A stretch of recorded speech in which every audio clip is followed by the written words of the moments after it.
Hey leaders, Delisa here from Faith and Sparkles World.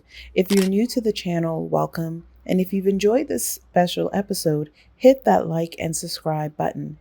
Today's podcast is our first back to school special where you'll gain insights from conscious leaders leading the next generation. My guests, Yasha Chapman, Nicole Nunez, and Faqueeha, guides you in ensuring your parental leadership is top shelf to support your children and establish a thriving, successful household. Let's get started. Communities around the world and in Latino and Black communities, it is so very much important to have a financial legacy, not only for Right. yourself, but for all of these generations. And what you're doing, spot on. I am here for it because if we don't do the work, who's going to do it? Right. And it's true, they're not teaching our kids that. They didn't teach us that. Forget about not teaching our kids. They're going a little bit further, but they didn't teach us that. They're not teaching our kids. And as you stated, the Black and Brown communities, we are behind. It's not a jab because it's our community, it's our people, but communities of, other persuasion, white communities, Indian communities, they are teaching their children. They're taking their kids to the bank Yeah. at 8 years old, 7 years old, and teaching them how to write a check and teaching them what it means to balance their account. Yeah. And even if we don't go that route, I do feel that it's very important to start our children early. I remember I used to get allowance, right? I remember you had to do chores. Even when it comes spiritually, right? I used to pay tithes at an early age. I talked to my son about it. And as you mentioned, Kai is 3. So he knows that this is his business. These are his books. I bring him with me. As you saw for our episode, he was in there. He touches every product. He wants to have his own meetings. I catch him sneaking in the office on the computer. So they very much so emulate what we show them. 100%. I'm the same way with my daughter because you know what? If we don't teach you, who will? And I need to know that when my time on this planet is finished, you can not just only survive, but you can thrive, and you can thrive in a healthy, moral way. Sometimes we forget the moral part of it, but what you're instilling in your son is so valuable. And I did the same thing with my daughter Faith. When you mentioned other communities, how they support their children, they do support. Years ago, a few decades ago, I remember I was 19 or 20 years old, and I was in the military, and I was working with this young, another soldier. We were in the same department, and his mother had an apartment building. Now she was a single mother. She's Asian. They're from China. We're a divorced family, but she struggled to keep the building. She rented out all the rooms and stuff like that. But she made sure that any money he made, it went into a savings, and then she took the saving and she multiplied it by watching the condos. And then he was training me at the same time because we were friends. I was learning so much about investment that I didn't learn at home or in school or anything. And when you got like sometimes they'll have 5% down. She was like they already scouted the area. She did that. She took him with her, not just him, but the other siblings the other children that she had, and he put his 5% down.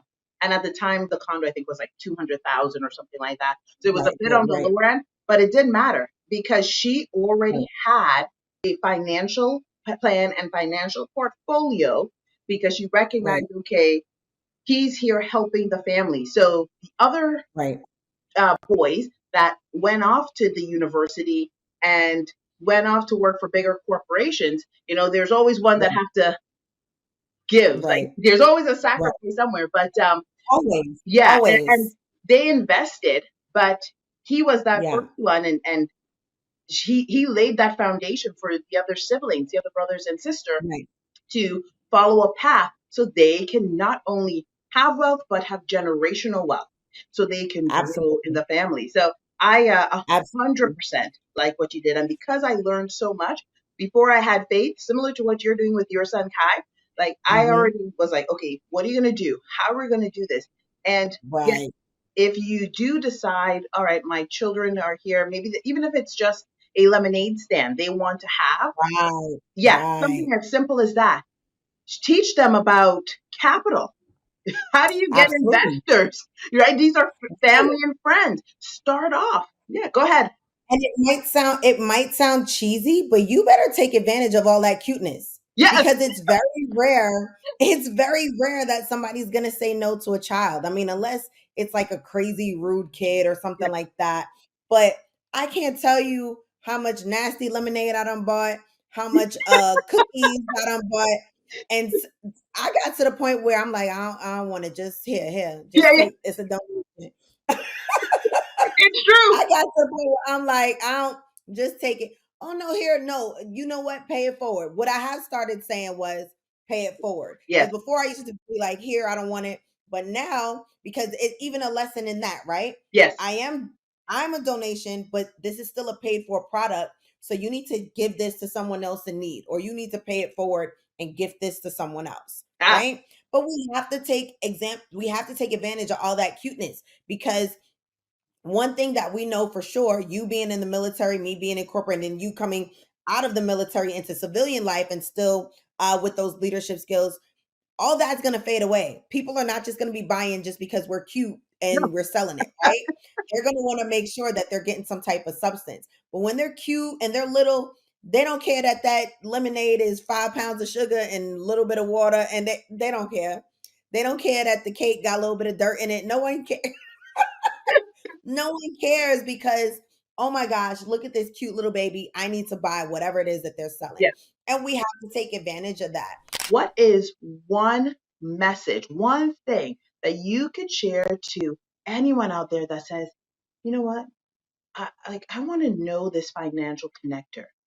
I want to Yeah. be, I want to be a conscious leader in my home, and I need to Yes. get my finances in check. What is like one or two sentences you could say? Um, well, I'm gonna touch on actually you saying you want to be a conscious leader in your home. Have a money meeting. People are scared of it. They don't want to do it. Especially even if you don't have a spouse, even if it's you and your child, have a money meeting. What is a money meeting, Nicole? This is what we're working with. This is our budget that we work with every month.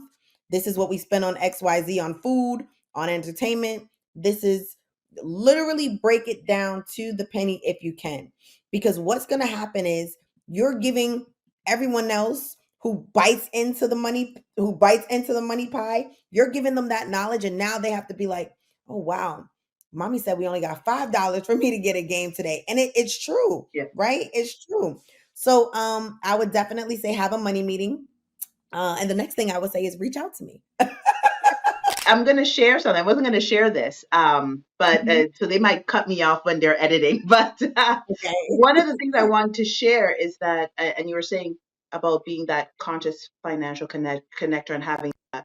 When Faith Hmm. was 2 years old, this is when I introduced this in the home with her. Hmm. She saw a scooter. It was a unicorn scooter that, for Uh-huh. the new generation that don't know, they used to have catalogs back in the day, like the little Right, magazines.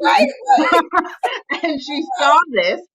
This was some right. years ago. This was when the bookstore by us, Mhm. Barnes and Nobles used to have it. Indigo used to have it. They don't do it that anymore. They said they're saving paper. Uh-huh. So she would Right, flip through it because I am a avid member and of course a right, client. So right. any special activities, I get it. And she was flipping through and she saw it. And every time for like about 2 weeks, she was like, Mom, unicorn scooter. Now, because the TV was on the family station, I thought it was Mhm. one of those advertisements that they would have. So she would say this like when I'm doing dishes, maybe she's eating something, sweeping the floor. So I Mhm. don't see it. And Right, when I turn around, I'm like, oh, I missed it. I'll get it another time. Now, right. I don't know what was going on in her head. And finally, I was at the computer. She was eating something. And before I sat down, I was sending out a quick message. And Uh-huh. she's like, Mom, the unicorn scooter. And I looked up, but a show was playing. But she had Mhm. this magazine on her table flipping through, and I couldn't see it because there were like toys and stuff around. So she had it Right, in right, her toys um, and on the table, and she was eating something. So then she's like, no, unicorn scooter. And I looked down at it and I saw at the time it was like $50 or something for this scooter. And it right. was around Christmas Mhm. time, December time. No, Yes. sorry, November, December time. So I looked at her and Mhm. I said, Faye, this is great, but you have to work for it. And I go, Mhm. that means you could help out around the house and I will give you money. And that's when I started Right, negotiating. This is how she was right, introduced to negotiation. So she right. was like, "Oh, I help out. You pay me?" I say, "Yeah." I say, "Like, what's your pay?" And she say, $2. That was her thing because I don't know, $2 was it. I was like, Right, "All right, right." I right. go, "You could help." This was before Sparkle passed. She was like, "You could help Right. Sparkle with making sure she has fresh water, food. You Mhm. could help take out the garbage. You could walk with me, Yeah, nothing too heavy."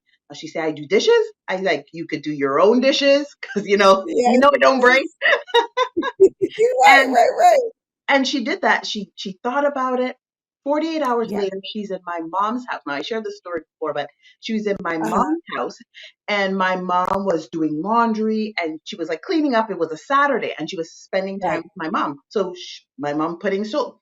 "Oh, I do it. I do. Like getting, Uh-huh. "Oh, I do." Right? And she was taking out a box. She held one little box Yes, to help her to take it to the yes. garbage. I do. Mhm. She rents the dish.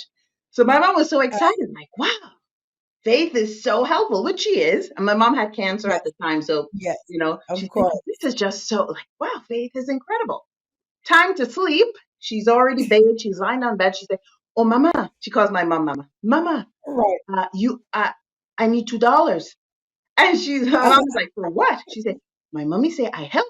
I get $2."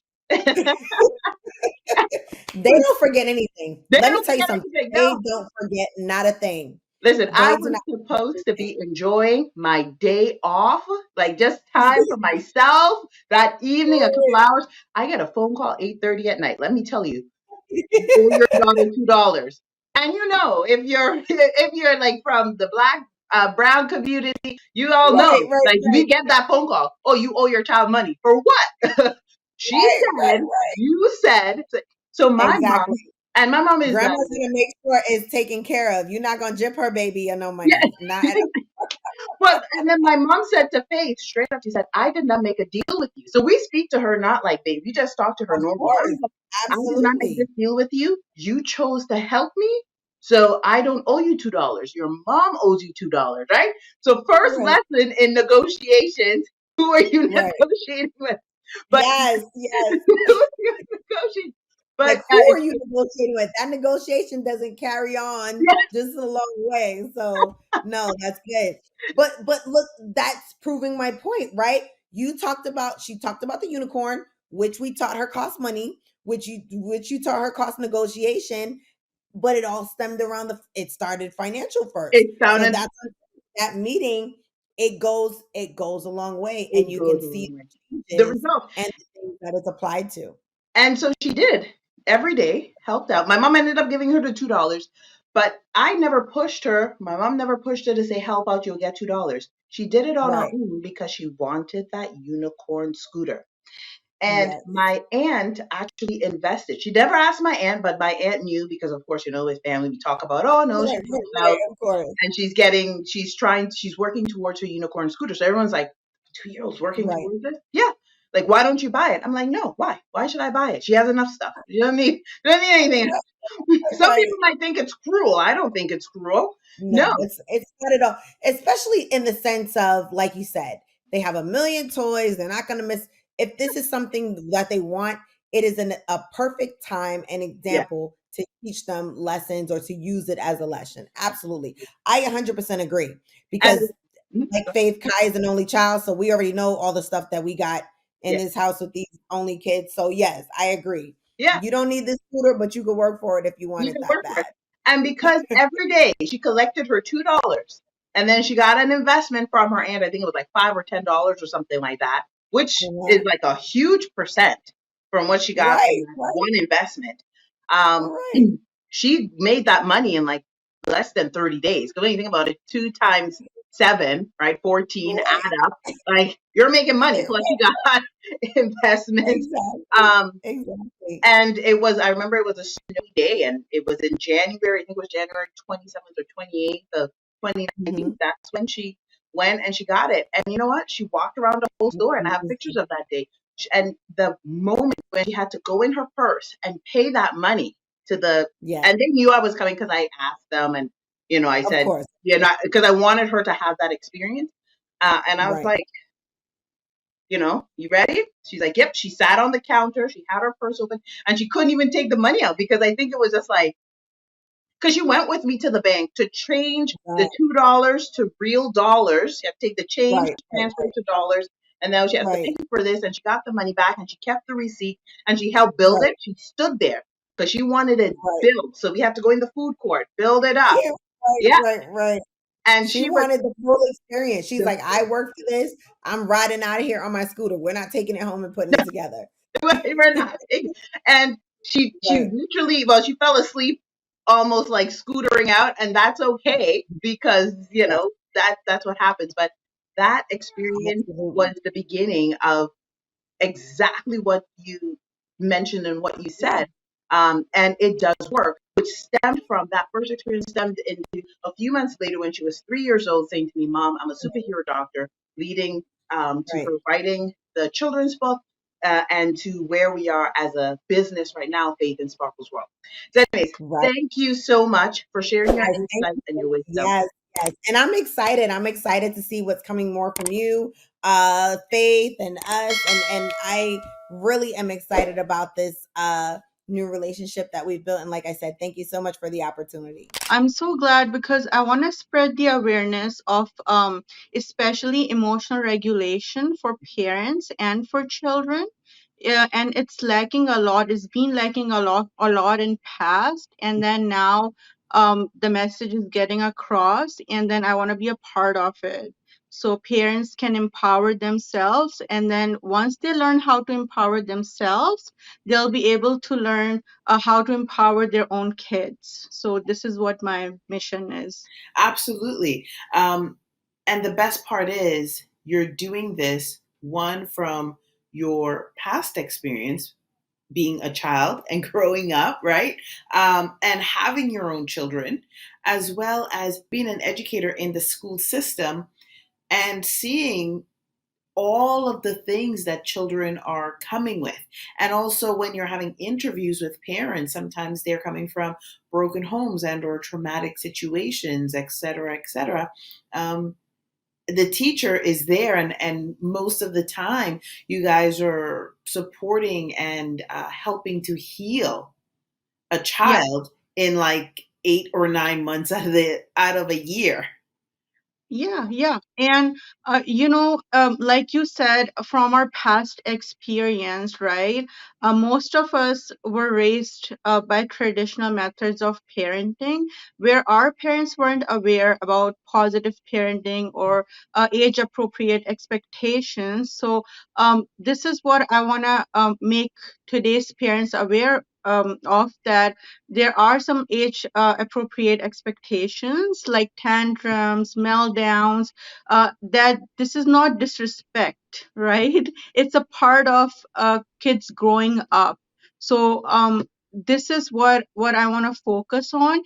And parents need to learn how to regulate their own big feelings. This is another part, because if they don't know how to regulate their own feelings, then they're going to go back to traditional methods, because all the anger, guilt, shame, it's going to show up in their parenting as well, right? So I want to be a supportive leader, not like a judgmental one. My social media is all about support. I just want to transform their struggles into solutions. and and that's what's needed right now. There's so much stress. um, Yeah, yes, we've come a long way in terms yeah, of growth, but at the same time people are burnt out, stressed out, and burdened by so many things, yet they're surrounded by all of these luxuries. But the basic essentials of allowing a child to be a child and recognizing this is a child, not a mini adult that that needs to have all A's from like 4 years old all the way until they go into the this corporate world or any or in the government, right? Because that was that old way of thinking, right? That institutionalized way. And a lot of parents are waking up to it, but they don't know how to do that shift. My Yeah. question to you is, why did you decide to take on this, huge, I don't even know what you would call it, but why did you decide to take on this huge endeavor to support Yeah. parents? Thank you so much. This is such a great question, actually. The reason why I decided it when I became a mom, I I had no idea where to begin because parenting doesn't come with a manual, right? But I just wanted to be the best parent and the perfect one, for my kids, which is not possible because we're all human beings. We can be better day by day. There are no perfect parents, right? And we can be a better one. We can do progress, not perfection. This is what I also teach to parents because I just don't want to burden them with all the guilt and everything. But when I was looking through social media and a lot of other accounts, what I encountered is that moms should not be doing this. Parents should not be doing this. This is how it happens, blah, blah, blah. Moms are so alone. There was no solution anywhere. There was only, okay, this is a problem. This is a problem. Okay, yes, but now what do we do, right?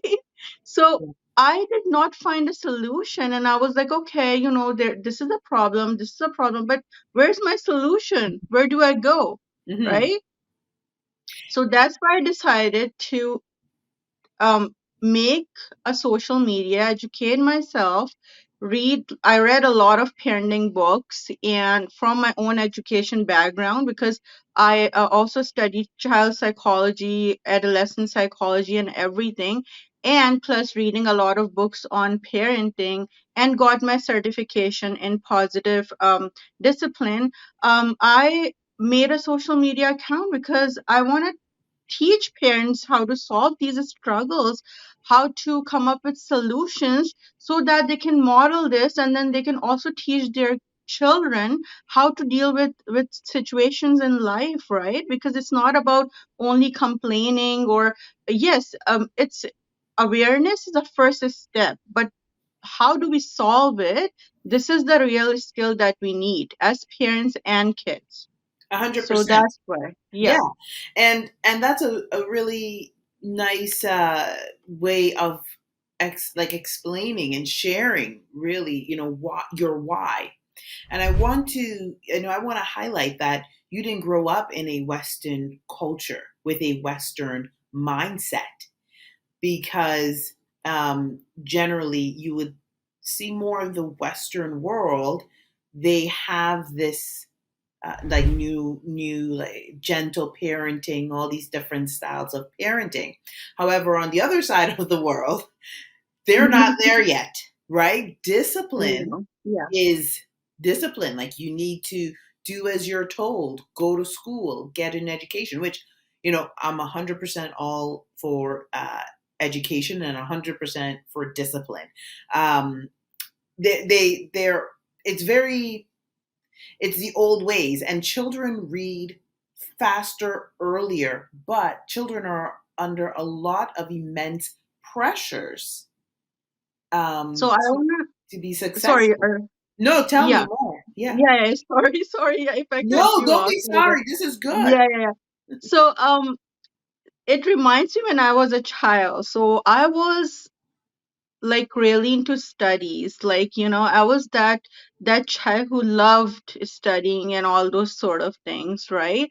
And then this is where um because the where I belong to, the country that I belong to, um that country has like a trophy system, and in a lot of South Asian culture we have award system. Okay, the kid who gets the highest mark will get this award, and then first, second, third, all those sort of things. And then it just doesn't make kids feel good about themselves in the intrinsic way. It's not intrinsic motivation. It's more like extrinsic motivation. You know what what I mean? And they make themselves, their worth is attached to that award. There's there was no awareness of mental health or emotional health when I was a kid, at least not that I was aware of. And it was all academics. Okay, you get 100%. Why didn't you get 100%? Why it's 99 or something like that? Was that, severe? And then talking about discipline. So, discipline not only in South Asian culture. I think what I'm learning right now is here as well. Discipline is like more like being strict with your child, although discipline means learning, you know. And it's not like what you think. Okay, you have to be disciplined, you have to be strict with your child with punishments, or you need to prepare them for the real world. This is not how you're going to prepare your child for the real world. If you want to prepare your child for the real world, you have to make them emotionally and mentally stronger. Yes. This is how you can prepare them for the real world. You don't have to be one of those people that they have to fight with. You know what I mean? You need to support them. Okay, what's the difference between you as a parent or as a guide and versus other bullies in the world that they have to face? Yeah. You know, Mm-hmm. your kid should know that they can go to you when they encounter all those people out there, and what they should do when they encounter those people. And they're not going to know about it if you're going to punish them, or you're not gonna um, make them learn how to regulate those feelings of anger, sadness, things like that. And then the relationship that you build with your child, it's like a base actually. They're gonna go out in the world, they're gonna choose their friends, other relationships, based on how their relationship is with you as a parent. 100%. This is so important, you know. So a lot of times, silent treatment. Oh, I'm disciplining my kid. He was disrespectful, or she was disrespectful, so I'm not going to talk to that child. What does that teach? I mean, what is it teaching to your child? Like, not talking to anyone who's being disrespectful. And what is disrespect actually? Tell me about it. What is disrespect?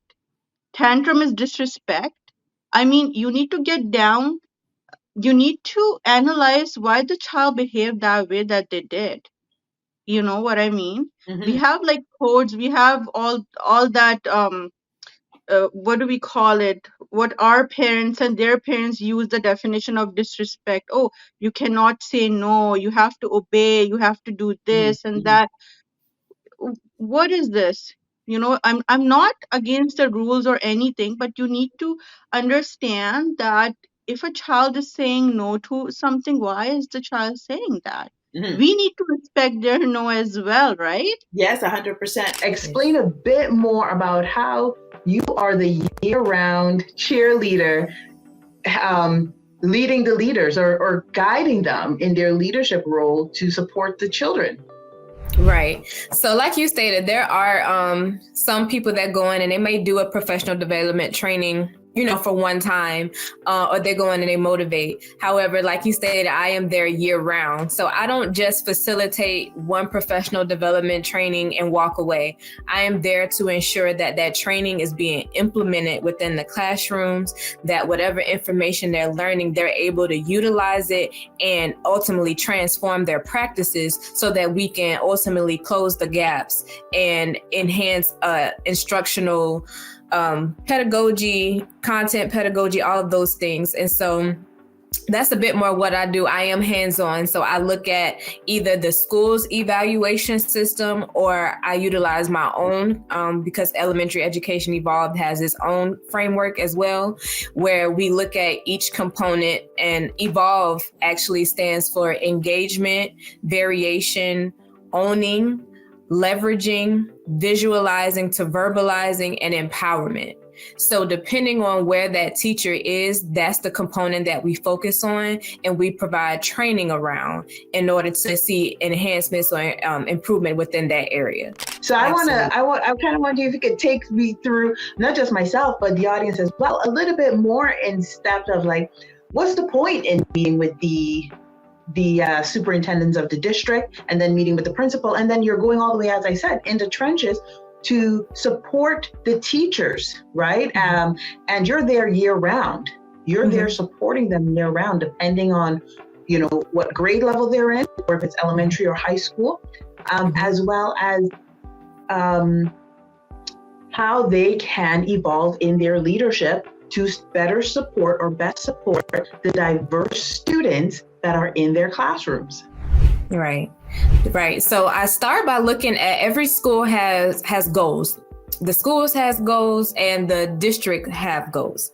And so my job is to look to see what those goals are and how I can best support them. Of course, if there are goals that are out of my reach, I'm very realistic with myself and I'm very aware of where my skill set is. And so I only tailor my pitches to whatever their goals are. I have data to support how I've already addressed the needs of their goals. And so whatever it is that they're trying to accomplish, again, I've already succeeded in doing so. I have a background of traveling. I'm a military spouse. And so I've taught and dealt with education in about 10% of our country.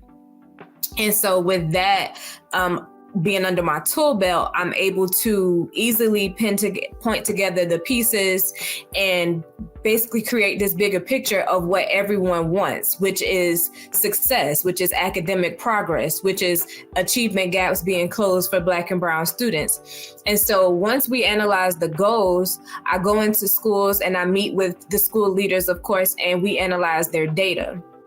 We analyze their practices, what is working and what's not working.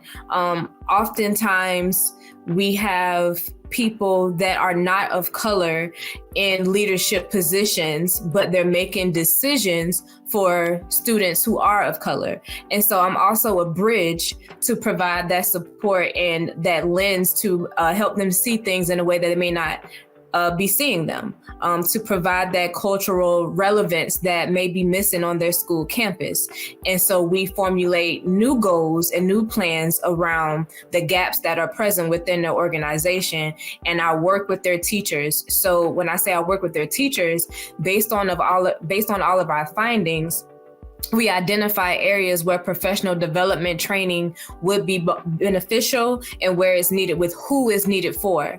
Because again, in education, when it comes to professional development training, every teacher is not on the same level. So every teacher does not need the same training or the same amount of support. And so we go in and make a more narrow focus on what teachers need, what support, what content, what sort of development. And that's who I work with. And that's how I navigate with these organizations and help to close gaps. Thanks for tuning in. Much wisdom and insights were shared during this Back to School special. If you enjoyed this episode, click the subscribe button. See you on another episode of the Conscious Leader Podcast.